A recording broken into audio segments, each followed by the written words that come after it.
ಒಬ್ಬ ರಾಜನು ಹಲವು ವರ್ಷಗಳಿಂದ ಬಡವರಿಗೆ ಸತತವಾಗಿ ಅನ್ನದಾನ ಮತ್ತು ಧರ್ಮದ ಕಾರ್ಯಗಳನ್ನು ಮಾಡುತ್ತಿರುತ್ತಾನೆ.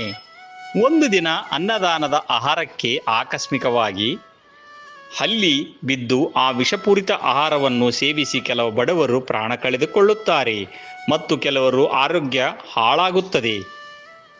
ಇದು ರಾಜನಿಗೆ ತಿಳಿಯದೆ ನಡೆದ ಘಟನೆ ಆಗಿದ್ದರೂ ಸತ್ಯ ಅರಿಯದ ಜನರು ರಾಜನನ್ನು ತೀವ್ರವಾಗಿ ನಿಂದಿಸಲು ಮತ್ತು ದೂಷಿಸಲು ಪ್ರಾರಂಭಿಸುತ್ತಾರೆ. ತಾನು ಅರಿಯದೆ ಮಾಡಿದ ಈ ಮಹಾಪಾಪದಿಂದ ತನ್ನ ಆತ್ಮಕ್ಕೆ ಮತ್ತು ತನ್ನ ಮುಂದಿನ ಪೀಳಿಗೆಗೆ ಅಂದರೆ ವಂಶಕ್ಕೆ ಶಿಕ್ಷೆ ಆಗಬಹುದೇ ಎಂದು ರಾಜನು ತೀವ್ರವಾಗಿ ಚಿಂತಿತನಾಗುತ್ತಾನೆ. ರಾಜನು ಆ ಊರಿನ ಮಹಿಳೆ ಸನ್ಯಾಸಿಯ ಅಂದರೆ ಸ್ವಾಮೀಜಿ ಬಳಿ ಹೋಗಿ ತನ್ನ ಸಂಕಟವನ್ನು ತೋಡಿಕೊಳ್ಳುತ್ತಾನೆ. ಆಕೆ 1 ಗಂಟೆ ಕಾಲ ಧ್ಯಾನ ಮಾಡಿ ಬಂದು ಹೀಗೆ ಹೇಳುತ್ತಾಳೆ, ರಾಜನೇ, ನೀನು ಚಿಂತಿಸಬೇಡ.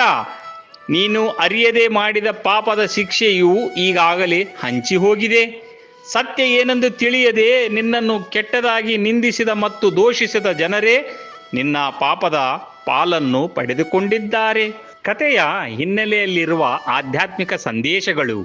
ಹಿಂದೂ ಧರ್ಮದ ಮತ್ತು ಕರ್ಮ ಸಿದ್ಧಾಂತದ ಪ್ರಕಾರ ಕಪಟವಿಲ್ಲದೆ ಅಥವಾ ಕೆಟ್ಟ ಉದ್ದೇಶವಿಲ್ಲದೆ ಅನ್ಇಂಟೆನ್ಷನಲ್ ಆಕಸ್ಮಿಕವಾಗಿ ನಡೆಯುವ ತಪ್ಪುಗಳಿಗೆ ಆತ್ಮಕ್ಕೆ ಪೂರ್ಣ ಪ್ರಮಾಣದ ಪಾಪ ತಟ್ಟುವುದಿಲ್ಲ.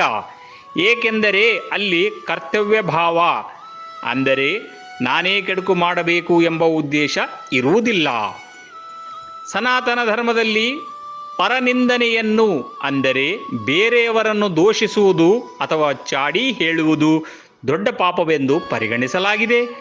ನಾವು ಯಾರನ್ನಾದರೂ ವಿನಾಕಾರಣ ನಿಂದಿಸಿದಾಗ ಅವರ ಖಾತೆಯಲ್ಲಿದ್ದ ಪಾಪದ ಕರ್ಮಗಳು ನಮ್ಮ ಖಾತೆಗೆ ಬಂದು ಸೇರುತ್ತವೆ.